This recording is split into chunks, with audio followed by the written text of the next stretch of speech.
Well, good morning, everyone. Episode 132, and the last one before votes are cast today and the election results come in. So I am drinking a coffee out of my green mug, Piccadilly, Costa Rica roast. and a lot can be said today. So much can be said. Um, but the reason why I called this video the one final thing before we get started, uh, is because I've been reflecting on all the doors I've knocked. And whenever I walked up to a door and knocked and somebody opened it, of course, I'd introduce myself, usually interrupting them in the middle of something. But then I would ask, what is the one thing that your government, can be doing to serve you better? And that opened up so many wonderful conversations. Some people said, I can't think of anything, to which I would say, how do you feel about the healthcare system? Do you have a doctor? Well, yes, I do, but many people I know don't. Or how do you feel about security, about police response times? Oh, well, that definitely needs to change. How do you feel about affordability? How do you feel about your property tax? Oh my gosh, that's a total fiasco, right? And it would go from there.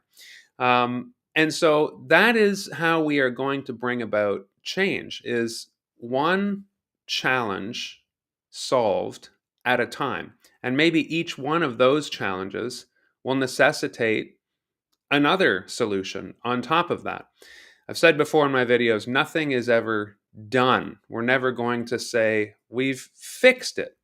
But what we do is we have the gumption to dig deep and continue to work together on improving our community and our world. And so months ago, I decided, when I looked at voter turnout rates, when I looked at the heartbreak that I was hearing in my own community before I even started campaigning, I realized that we need courage to face the challenges that are ahead. Um, it is the magnitude of the job tomorrow, in the wake of a government that has done nothing but cut and ignore and be absent. It's pretty overwhelming. And I am up to the challenge. I am excited for the task.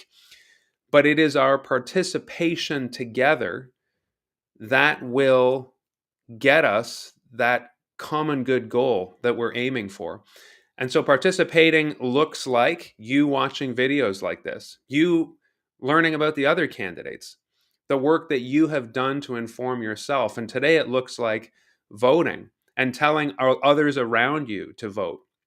And tomorrow it will look like continuing to do the amazing work that you have been doing. There are incredible volunteers, community leaders, public servants doing the work all across our community. I've met so many of you, and that is what has been so rewarding about campaigning, where you're not just convincing people to vote for you. That's kind of a cynical view. What it is saying, how am I going to participate in the one thing that you think your government can be doing to serve you better? And so it's going to be one thing after another. Yesterday, I laid out my first 10 days as MLA elect: emails I will send, phone calls I will make, people I will reach out to, setting up the blueprint for the path forward to start solving these challenges and these problems. We need to be brave together, work together, put aside our partisan views. I know some people are cynical or skeptical about whether a green candidate can do anything. And I always say, no green candidate, no green MLA has ever been voted out in their riding. They continue to get elected time and time again because they get what their riding needs. They get the rural services that their riding needs. And that's what I'm focusing on. So today, we put all that aside. I am going to go canvassing in my neighborhood in St. Stephen this morning. And then this afternoon, we are going to be getting ready. I'm going to stop in at some people's houses where I had great conversations earlier and make sure that they have been able to get to the polls. If you can't get to the polls today, please let us know. We can't tell you how to vote, but we can get you there. So if you just reach out and say, I need a ride, I need transportation to the poll, we will make sure you get there. And then tonight, we are meeting at the office. Technically, we start at 8 o'clock. We'll be setting up there around 7:30. I've heard that the election results, we are going to stream them on the big wall in our office at 51 King Street. I have heard that the results might come in 10, 15 minutes, because if you voted, you know that your ballot was scanned by a machine. And so apparently it's just a matter of all the polls uploading those results and bang, they're there. So, I'm old enough to remember when it would take 2 hours for hand counting to happen, and you'd watch the votes trickle in. There may be some hand counting that needs to happen before advance polls happen. I know I voted on one of the first days when I put my name forth to become the candidate. So I became the candidate, then I wrote my name in a big white box before the ballots were even prepared. So there's going to be ballots like that need to be counted, maybe mail-in ballots, but the results might come in very quickly. But it also could be a razor-thin margin, like we're seeing in BC. Or like when I said, when Megan Mitton had a recount in 2018, she was elected by 11 votes. There's a riding in St. John that year over year over year is determined by just a few dozen votes every election. So your single vote today does make a huge difference. And thank you for having the courage, not the discouragement, even though you have definitely felt that, for going out and believing not only that your vote will make a difference, but that the Green Party and that me as the representative, your representative, will make the change for our common good in our rural riding in St. Croix. The one thing left to do, friend, the one thing today is vote. And then we'll think about tomorrow when tomorrow comes. Thank you for this amazing ride. When I look at video number 1, and I did go back and say, what was I saying 132 days ago? I came on video and I said, I want to make a video every day to bring you into the process. I don't want you to not vote for me because you didn't know who I was, because you weren't clear on the issues, and because you felt like you didn't know me.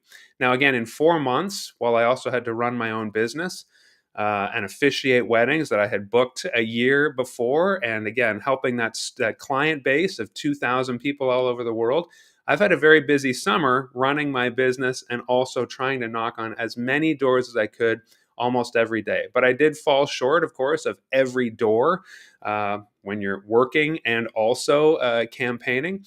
And so it has been a challenge, but that's why these videos, I wanted to be a window into what I'm learning and to help you understand who I am, the issues, the Green Party, what St. Croix needs.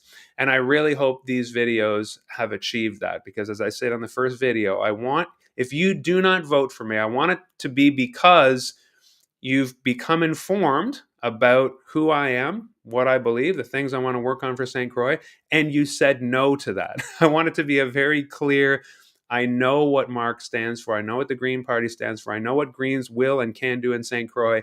No, thank you. That's part of democracy. The flip side, I've made 132 videos because I want you to say yes to all the things that we need, the ways that we are going to solve the challenge, and the person I am and what I'm going to bring to the role, working and advocating for this riding and the amazing people in it every single day. It's been such a privilege getting to know you, knocking on doors in places that perhaps I wouldn't otherwise go, but I have discovered how incredible our riding is and how amazing the people are in it. And even when I'm sitting in living rooms having conversations with folks who we probably wouldn't be aligned on a lot of things, some things, that hasn't mattered because everyone has been so kind, not online and not on social media. There's comments on every video, plan on losing, don't quit your day job, that kind of thing. But nobody ever says that in person. And I think that's important to remember, is what we see on social media. We don't do that to each other. We are better than that. We are an amazing community, and we're building something incredible here. Even when science gets smashed down, and even when there's hate on social, that's not actually who we are in the real world together. We are working together to build something amazing here in St. Croix, and we're going to keep on doing it. So thank you for voting today and for your participation and for your courage, and I can't wait to serve you. Now, we just got to do that one thing and get to the polls. Have a great rest of your day. Join me at the party tonight for the results, and the party will go past the 10 minutes it takes perhaps to get those results.